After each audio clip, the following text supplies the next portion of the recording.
The alarm bells rang across the monitoring station like screaming metal birds. Commander Zilthak's 4 eyes went wide as he stared at the readings on his screen.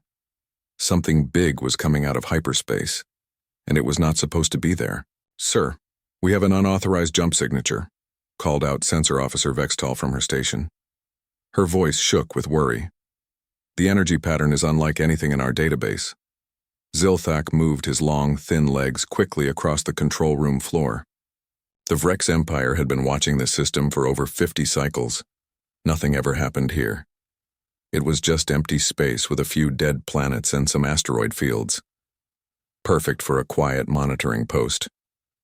"Show me the readings," he ordered, his voice deep and rough like grinding stone. The main screen lit up with numbers and charts that made no sense. The energy signature was massive, bigger than any ship in the Galactic Fleet records. But that was impossible.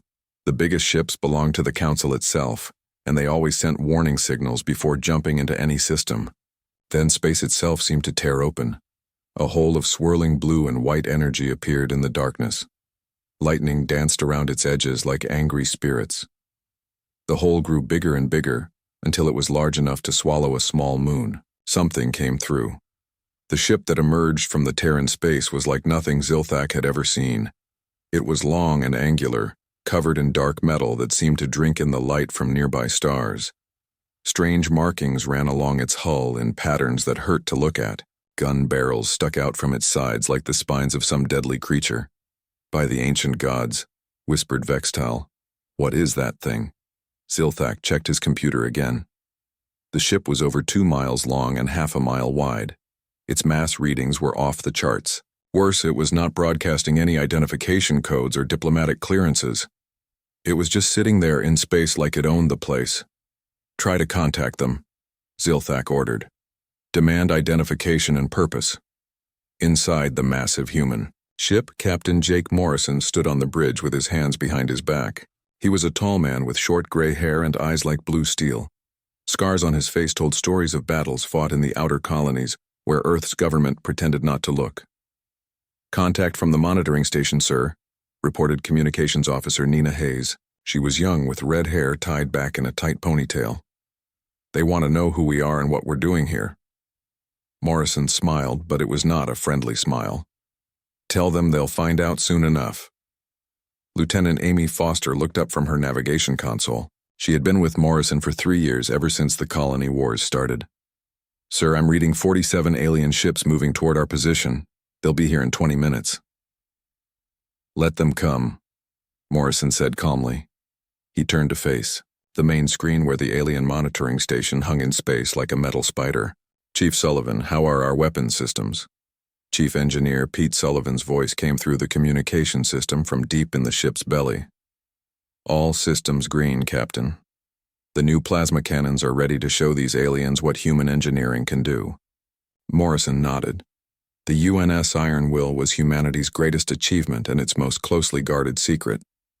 Earth's government had publicly signed the galactic treaties that limited human expansion and technology development.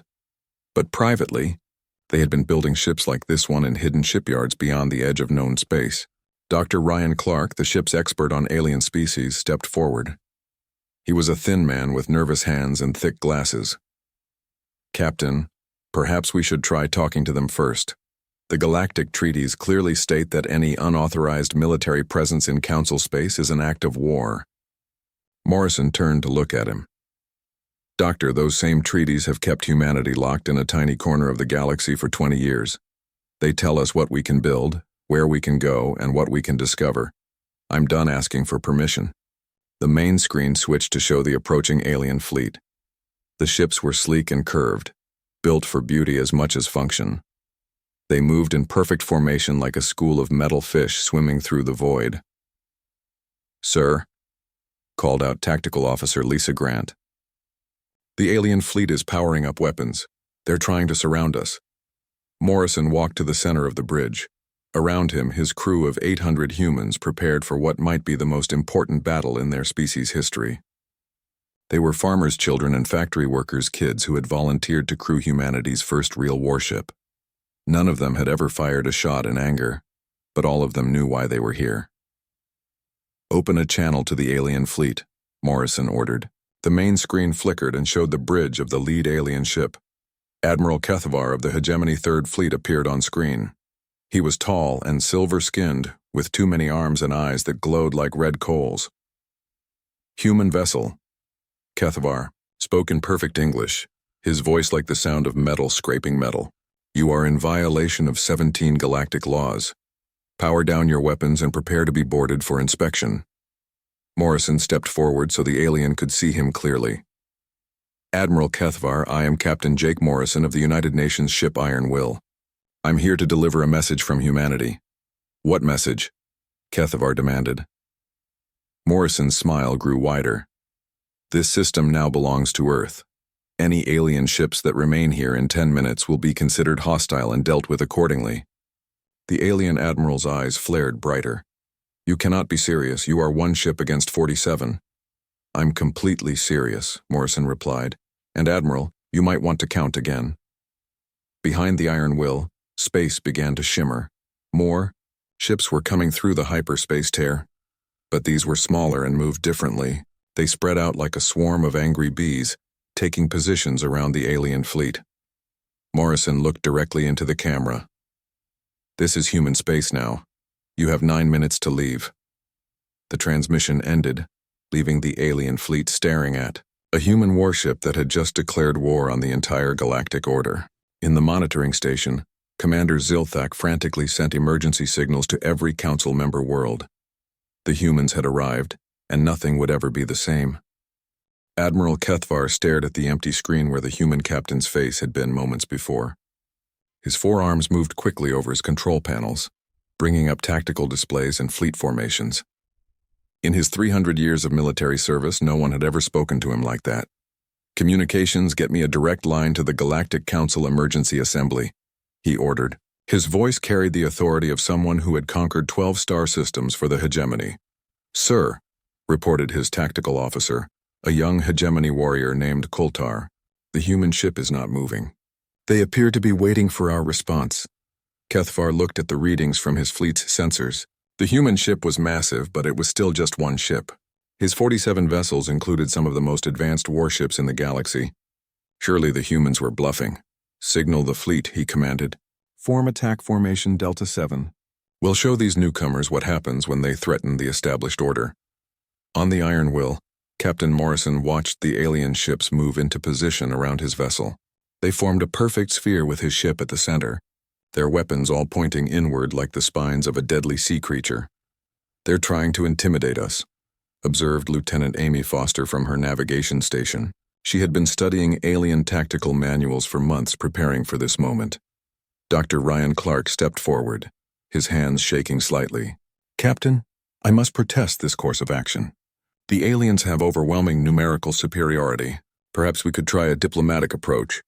Morrison turned to face the scientist. Doctor, humanity tried diplomacy for 20 years.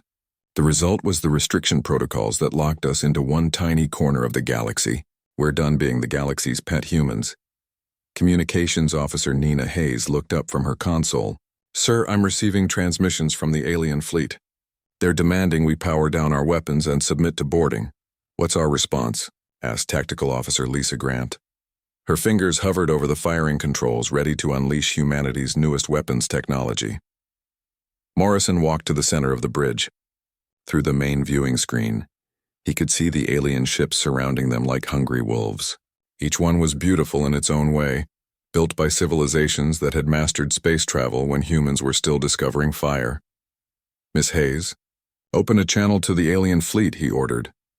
The main screen flickered to life, showing Admiral Kethavar on his command bridge. Behind him, dozens of alien officers worked at stations covered in lights and symbols that hurt human eyes to look at. Human Captain, Kethavar began, his voice like grinding metal. You have made your point. But this display of bravado ends now. Power down your weapons and prepare for boarding.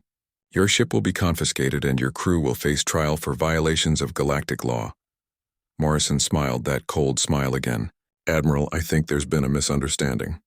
We're not here to negotiate. We're here to claim what's ours. This system belongs to the Galactic Council, Kethavar replied, his red eyes glowing brighter with anger.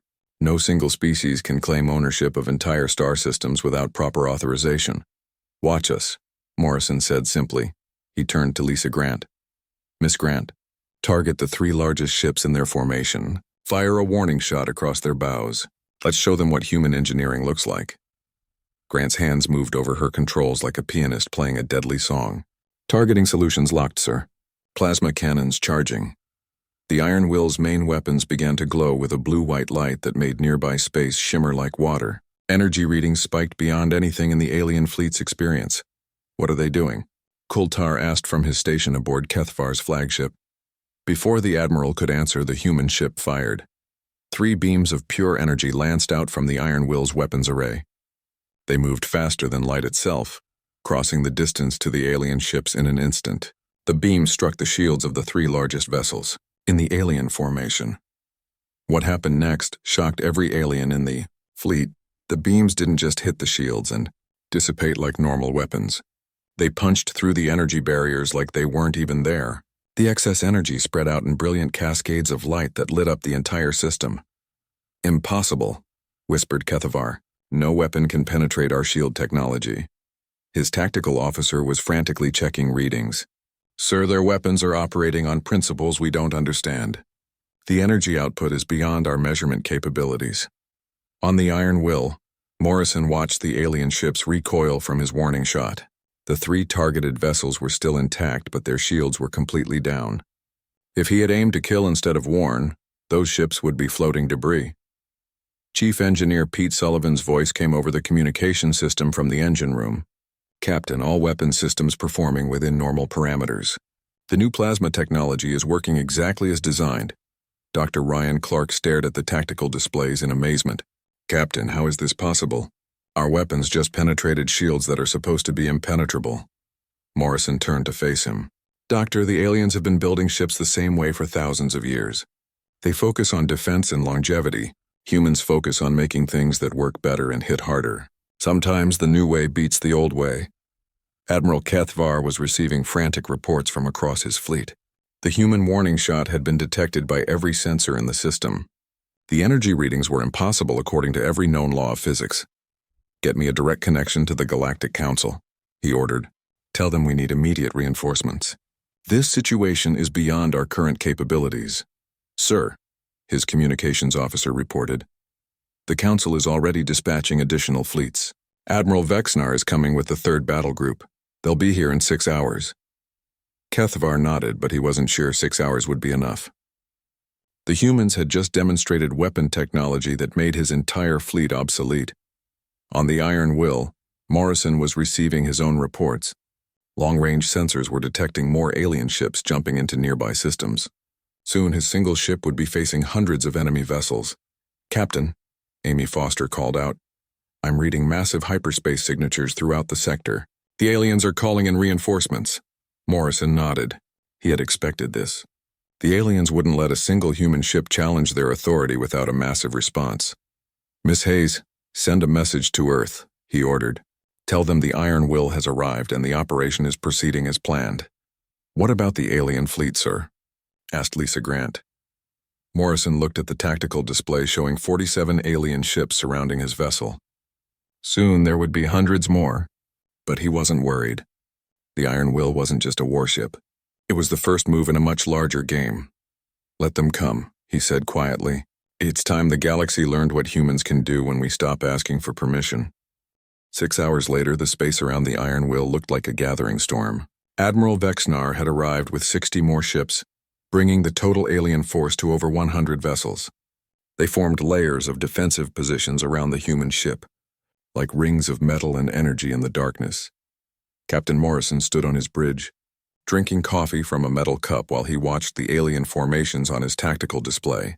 His crew had been at battle stations for hours, but none of them looked tired. They knew they were making history. Sir, reported Amy Foster from navigation, the alien fleet is now completely surrounding us. They have us outnumbered 100 to 1. Good, Morrison replied, taking another sip of his coffee. That means they're all in one place. Dr. Ryan Clark looked confused. Captain, I don't understand. How is being outnumbered a good thing? Morrison smiled and walked to the center of the bridge. Doctor, let me show you something that isn't in any of your alien study books. He pressed a button on his command chair. Throughout the ship, red lights began flashing and a deep humming sound filled the air. All hands, this is the captain, Morrison announced over the ship's communication system. Prepare for manufacturing protocol activation. Chief Sullivan, you have permission to begin construction. Deep in the belly of the Iron Will, Chief Engineer Pete Sullivan stood in a room the size of a football field. Massive machines lined the walls, their metal arms and cutting tools waiting for orders. This was the ship's manufacturing bay, humanity's greatest secret. You heard the captain? Sullivan called out to his team of engineers. Fire up the builders. It's time to show these aliens what human industrial capacity looks like. The machines came to life with a roar that shook the entire ship.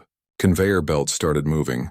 Robotic arms began assembling components, and 3D printers the size of buildings started creating new technology from raw materials. On the bridge, Morrison watched his crew's faces as they felt the ship transform around them. The Iron Will wasn't just a warship. It was a mobile factory capable of building an entire fleet while in combat. Miss Hayes, send a message to the alien commanders, Morrison ordered. Tell them they have 1 hour to withdraw from this system. After that, they'll be considered hostile forces. Nina Hayes typed quickly at her station. Message sent, sir. Should I wait for a response? No need, Morrison replied. They'll respond soon enough. Admiral Vexnar received the human message on his flagship and immediately called a meeting with all his ship commanders. The alien officers gathered in his conference room, their various species creating a rainbow of different colors and shapes. The humans are giving us ultimatums, Vexnar announced to the group. His species looked like tall, thin trees with too many branches for arms. One ship is threatening over 100 vessels. This is either madness or they know something we don't. Admiral Kethvar leaned forward in his chair. Sir, their weapons technology is beyond our understanding. I recommend we take their threat seriously. One ship cannot defeat an entire fleet, argued Commander Zixta of the Dominion Empire. Her species resembled giant insects with razor-sharp claws. We should attack now before they can call for reinforcements. Vexnar considered this. The humans had only one ship, but that ship had already demonstrated impossible weapons technology. Still, numbers had to count for something. Signal the fleet, he decided. Prepare for coordinated assault. All ships will fire simultaneously. Even human shields can't withstand the combined firepower of 100 ships. Back on the Iron Will, tactical displays showed the alien fleet moving into attack formation. Morrison watched calmly as enemy ships aligned their weapons and began charging their power systems. Captain, Lisa Grant reported from Tactical. All alien ships are powering weapons. They're preparing for a massive coordinated strike. Morrison nodded. How long until our first batch is ready, Chief Sullivan? Sullivan's voice came through the communication system. 30 seconds, sir. The builders are working faster than we ever tested them. What's ready in 30 seconds? Dr. Clark asked nervously. Morrison pointed to a section of the main screen. Watch and learn, Doctor. Suddenly, the side of the Iron Will opened like a flower blooming in space. Mechanical arms pushed dozens of small ships out into the void. Each one was about the size of a fighter jet, but they moved with purpose and intelligence. Automated defense drones, Morrison explained as the small ships spread out around the Iron Will. Each one carries the same plasma technology that punched through those alien shields. Earlier, Amy Foster watched her sensors in amazement. Sir, I'm reading 48 drones deployed and more coming out every minute. How many can we build? As many as we have raw materials for, Morrison replied. And there's a nice asteroid field nearby. Admiral Vexnar stared at his tactical display as dozens of small human ships appeared around the enemy vessel. His sensors couldn't get clear readings on them, but they were moving in patterns no organic pilot could fly. What are those things? He demanded. Unknown, sir, his tactical officer reported. They appear to be unmanned vessels, but they're maneuvering like they have experienced pilots. It doesn't matter, Vexnar decided. Signal all ships. Fire everything we have. 100 alien ships opened fire at once. The space around the Iron Will lit up like a miniature sun as energy beams, plasma bolts, and missile swarms converged on the human vessel. But the attack never reached its target. The human drones moved like angry hornets, intercepting every shot fired by the alien fleet. They didn't just block the attacks, They absorbed the energy and redirected it back at the alien ships. Weapons fire that should have destroyed the Iron Will instead struck the alien vessels that had fired it. Impossible, Vexnar shouted as his own weapons struck his own ships. How are they doing that? On the Iron Will, Morrison watched the alien attack turn into chaos. Human engineering, Admiral. We don't just build better weapons. We build smarter weapons. More drones poured out of the Iron Will's manufacturing bays. Within minutes, hundreds of small ships swarmed around the alien fleet like angry bees defending their hive. Lieutenant Colonel Dan Brooks led the ship's marine contingent in preparing for possible boarding actions. But it was becoming clear that wouldn't be necessary. The aliens were discovering that their overwhelming numbers meant nothing when those numbers could be turned against them. Dr. Kate Rivers in the research division was already analyzing damaged alien vessels, her computers breaking down their technology and finding ways to improve human designs. Everything the aliens threw at them just made humanity stronger. Captain, Nina Hayes reported, I'm receiving surrender requests from 17 alien ships. They're asking for safe passage out of the system. Morrison considered this. He hadn't wanted to start a war, just to end humanity's status as the galaxy's junior partner. Grant them passage, he decided, but make sure they understand. The system belongs to Earth now. Any alien ship that returns will be considered an invasion force. As damaged alien vessels began jumping away to hyperspace, Morrison opened a channel to the remaining fleet commanders. Attention alien vessels, he broadcast. You've seen what human technology can do. You have a choice. You can continue fighting and lose more ships, or you can report back to your governments that the rules of the galaxy have changed. Admiral Vexnar looked around his damaged bridge. Half his fleet was either destroyed or retreating. The human ship hadn't even been scratched. Human captain, he replied. The Galactic Council will not stand for this aggression. Morrison's smile appeared on Vexnar's screen one last time. Admiral, the Galactic Council is about to learn that humanity doesn't need their permission anymore. We're not asking to join your galaxy. We're taking our place in it. The transmission ended, leaving the alien commander staring at a human warship that had just changed the balance of power in the galaxy forever. 2 days after the first battle, space around the Iron Will had become a graveyard of alien technology. Broken ships drifted in the darkness while human drones picked through the wreckage like scavengers, learning from every piece of destroyed equipment. Captain Morrison stood in his ship's research laboratory, watching Dr. Kate Rivers and her team work on captured alien technology. The room hummed with activity as human engineers reverse-engineered weapons, shields, and engines that had taken alien civilizations thousands of years to perfect. What have you learned? Morrison asked. Dr. Rivers looked up from a disassembled alien plasma rifle. She was a short woman with brown hair and the kind of intense focus that came from years of solving impossible problems. Captain, their technology is incredibly advanced, but it's also incredibly specialized, she explained. Each piece of equipment does one thing perfectly, but it can't adapt to new situations. And our technology? Ours is different. We build things that can change and improve. Their weapons are like fine art, beautiful and precise. Ours are like tools, practical and adaptable. Morrison nodded. This was exactly what he had hoped to hear. Human military philosophy had always been different from the rest of the galaxy. Where aliens built for perfection, humans built for flexibility. Chief Science Officer Dr. Matt Stone approached with a datapad in his hands. He was a tall man with gray hair and tired eyes who had spent years studying alien ship designs from captured sensor readings. Captain, I've been analyzing the battle data, he reported. The alien fleets are built for fighting other alien fleets. Their tactics haven't changed in centuries.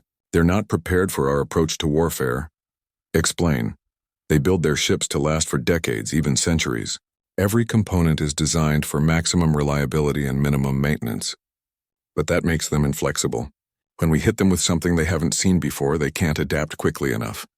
Morrison studied the data on Stone's pad. It showed alien fleet formations, weapon ranges, and tactical patterns that had remained unchanged for hundreds of years. They're fighting yesterday's war, Morrison realized. Exactly, and we're fighting tomorrow's war. Their conversation was interrupted by an urgent message from the bridge. Amy Foster's voice came through the communication system with barely controlled excitement. Captain to the bridge immediately. We have a massive hyperspace signature incoming. Morrison ran to the bridge, arriving just as space began to tear open in a familiar pattern of blue and white energy. But this tear was much larger than anything they had seen before. "Sir," Amy Foster reported from her navigation station, "the hyperspace signature is enormous. Whatever's coming through is bigger than anything in our database." The tear in space grew wider and wider, until it was large enough to swallow a small planet. Lightning danced around its edges like angry spirits, and the energy readings made every sensor on the ship scream warnings. Something came through that made the Iron Will look like a toy boat. The Dominion Empire's planet-killer dreadnought. Cosmic Wrath emerged from hyperspace like a mountain of metal and death. It was over 10 miles long and 3 miles wide, covered in weapons that could crack planets and shields that could stop entire fleets. Behind it came the largest alien armada ever assembled. Over 200 ships from every major galactic civilization formed up in perfect battle lines. The Hegemony Third Fleet, the Council Defense Force, the Vrex Empire's First Battle Group, and dozens of smaller fleets had all come together for one purpose: to crush human ambition before it could spread. "My God," whispered Dr. Clark as he stared at the massive alien fleet. "They brought everything." Morrison studied the tactical display calmly. 200 alien ships against his single vessel. Any sane person would surrender immediately. "Miss Hayes, open a channel to the alien fleet," he ordered. The main screen flickered to life, showing the bridge of the Cosmic Wrath. Supreme Admiral Kulvex of the Dominion Empire appeared, a massive creature that looked like a cross between a dragon and a machine. His voice was like the sound of continents grinding together. "Human vessel," Kulvex announced. "You are surrounded by the combined might of every major galactic civilization. Your impressive display against inferior forces ends now. Surrender immediately or be destroyed." Morrison stepped forward so the alien could see him clearly. "Supreme Admiral, I appreciate you bringing so many ships. It saves us the trouble of hunting them down one by one." Kulvex's mechanical eyes glowed brighter with rage. "You cannot be serious. You are one ship against 200. "Admiral," Morrison replied with that cold smile, "you're making the same mistake everyone else has made. You're assuming we fight fair." He turned to his crew. "All hands prepare for combat operations. Chief Sullivan, begin mass production protocol. Dr. Rivers, activate the new weapon systems. It's time to show the galaxy what human engineering really looks like." Throughout the Iron Will, new systems came online that had never been tested in real combat. The ship's manufacturing bays went into overdrive, building not just drones but entire automated warships. Each one was small compared to alien vessels, but they were fast, smart, and deadly. In the research labs, Dr. Rivers activated weapons that human scientists had designed by studying every piece of alien technology they could find. Plasma cannons that could punch through any known shield, energy weapons that could adapt to any defense, missile systems that learned from every shot fired. "Sir," Lisa Grant reported from Tactical, "the alien fleet is moving into attack formation. The planet killer is charging its main weapon." Morrison watched the massive alien ship begin to glow with deadly energy. The Cosmic Wrath's main weapon could destroy entire worlds. Against a single human ship, it was like using a sledgehammer to kill a fly. "How long until they can fire?" he asked. 30 seconds, sir." Morrison smiled. 30 seconds was more than enough time. "Miss Grant, target the planet killer's main weapon with everything we have. Show them what happens when someone brings a knife to a gunfight." The Iron Will opened fire with weapons that alien science said were impossible. Beams of energy that moved faster than light itself struck the Cosmic Wrath's main gun just as it was about to discharge. The result was spectacular. The planet killer's weapon exploded in a chain reaction that lit up the entire system. The massive alien ship shuddered as secondary explosions ripped through its hull. Its shields flickered and died as power systems overloaded. "Impossible," breathed Supreme Admiral Kulvex as his flagship shook around him. "Nothing can penetrate our armor." Morrison's face appeared on his screen one more time. "Admiral, you just learned the difference between alien engineering and human engineering. You build things to last. We build things to win." Around the crippled planet killer, the human drone fleet swarmed like angry wasps. Each small ship carried weapons that could destroy vessels 10 times their size. They moved in patterns no organic mind could follow, coordinating attacks with computer precision. The alien fleet fired back with everything they had, but it was like trying to swat flies with baseball bats. The human drones were too fast, too smart, and too numerous. For every drone destroyed, the Iron Will built 2 more. Lieutenant Colonel Dan Brooks watched the battle from the Marine deck, knowing that this fight would determine humanity's place in the galaxy. If they won, humans would never again be restricted by alien treaties. If they lost, Earth would face retaliation from every galactic civilization. But as he watched alien ships explode or retreat in panic, Brooks began to believe they might actually pull this off. "Captain," Amy Foster called out, "I'm reading massive casualties across the alien fleet. Over half their ships are either destroyed or disabled." Morrison nodded. The battle was going exactly as he had planned. The aliens had brought overwhelming force, but they had brought it against an enemy they didn't understand.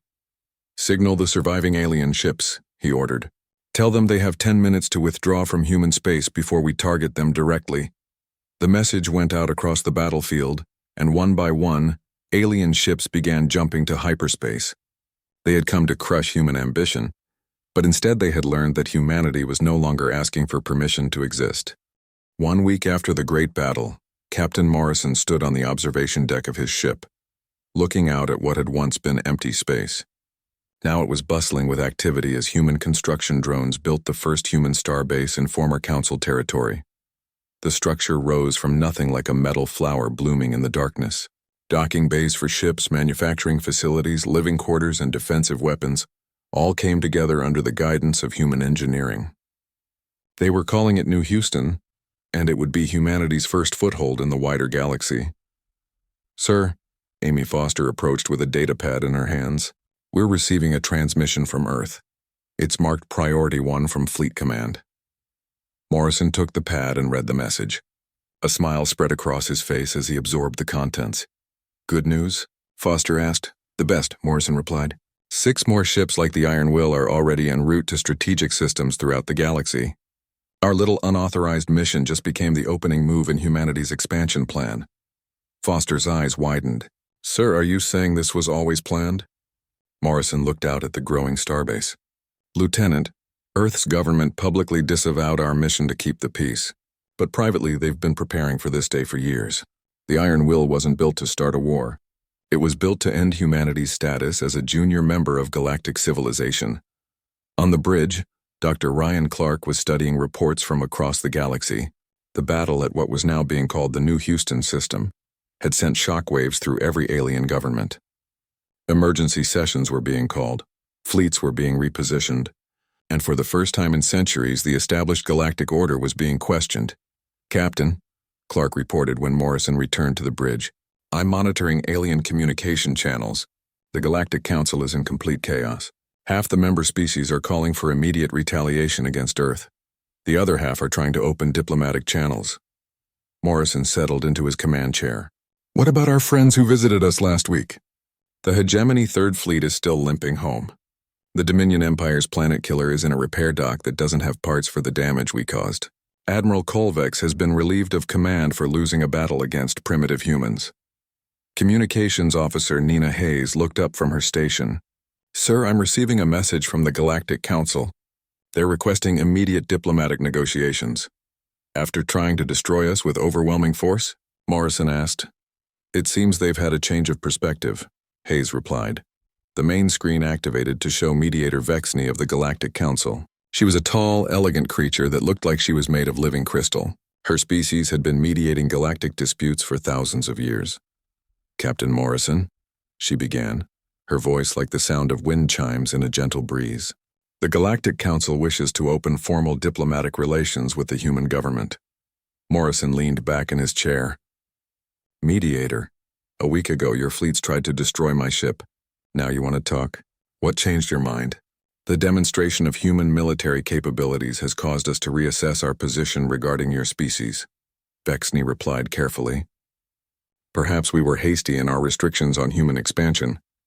"Perhaps," Morrison agreed. "Or perhaps you've realized that restricting us was never actually possible. You just hadn't been tested yet." Chief Engineer Pete Sullivan's voice came through the communication system from the engine room. "Captain, the new shipyard is operational. We can start building full-sized warships within the week." Morrison smiled at this news. The aliens had brought overwhelming force against humanity, expecting easy victory.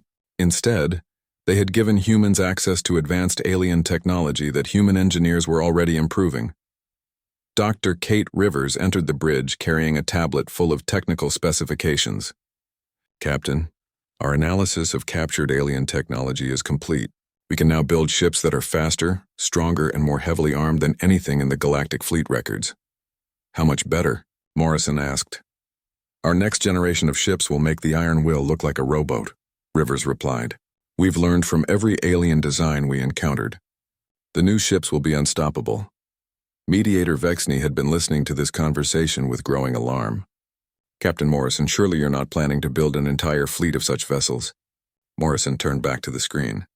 "Mediator, humanity has been restricted to one tiny corner of the galaxy for 20 years. We've watched as alien civilizations claimed the best worlds, the richest systems, and the most important trade routes, all while telling us it was for our own good. The restrictions were put in place to maintain galactic stability," Vexney insisted. "No," Morrison replied firmly. "The restrictions were put in place to maintain alien control. But here's the thing about humans. We don't stay restricted for long." Lieutenant Colonel Dan Brooks approached the captain's chair. "Sir, long-range sensors are detecting the approach of UNS Defiance, UNS Liberty, and UNS Independence. The rest of our battle group will be here within the day." Morrison nodded. 3 more ships like the Iron Will, each one crewed by humans who had volunteered to change the galaxy forever. "Mediator Vexney," Morrison said, turning back to the screen. "Let me make humanity's position clear. We're not asking for permission to expand into the galaxy. We're not requesting seats on your councils or begging for better trade agreements. We're simply taking our place among the stars." "This will lead to war," Vexney warned. "It already has," Morrison replied. "And you lost." The mediator's crystalline features seemed to dim with worry. "The Galactic Council controls thousands of star systems and trillions of citizens. Surely you cannot believe that one species can challenge such power." Morrison stood up and walked to the main viewing screen where New Houston Station was taking shape against the stars. "Mediator, your civilizations are old and comfortable. You've been the dominant powers for so long that you've forgotten what it's like to fight for survival. Humans are young and hungry. We've been fighting for everything we have since the day we discovered fire." Dr. Matt Stone approached with his own tablet full of tactical analyses. "Captain, based on our study of alien military doctrine, I estimate that human forces could control significant portions of the galaxy within 5 years. Their command structures are too rigid and their tactics are too predictable." "You're talking about conquest," Vexney said, her voice trembling with disbelief. Morrison turned back to face her. "No, Mediator. We're talking about expansion. Humans will settle on empty worlds, develop unused resources, and build new colonies. We'll trade with anyone who wants to trade fairly, but we won't ask permission, and we won't accept restrictions." A new voice came through the communication system. "Captain Morrison, this is Admiral Helen Wright of Earth Fleet Command." Morrison smiled. Admiral Wright had been his mentor years ago when he was just a young officer dreaming of the stars. "Admiral Wright," he replied. "Permission to report, ma'am." "Permission granted, Captain. And congratulations. Your mission has exceeded all expectations. The Iron Will has opened the door for humanity's future among the stars." Mediator Vexney listened to this exchange with growing understanding. "The human government planned this entire operation." Admiral Wright's face appeared on a corner of the screen. She was an older woman with silver hair and eyes like steel. "Mediator, humanity tried working within the galactic system for 20 years. The result was continued restrictions and limitations on our growth. Sometimes the only way to change the rules is to break them."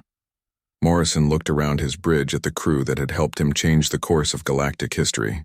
Amy Foster at navigation, planning courses to worlds humans had never seen.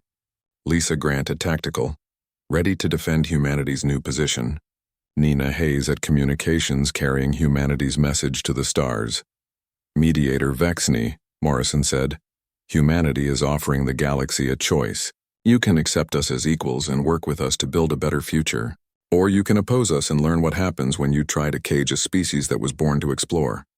The transmission ended, leaving the Galactic Council to contemplate a universe where humans were no longer asking for permission.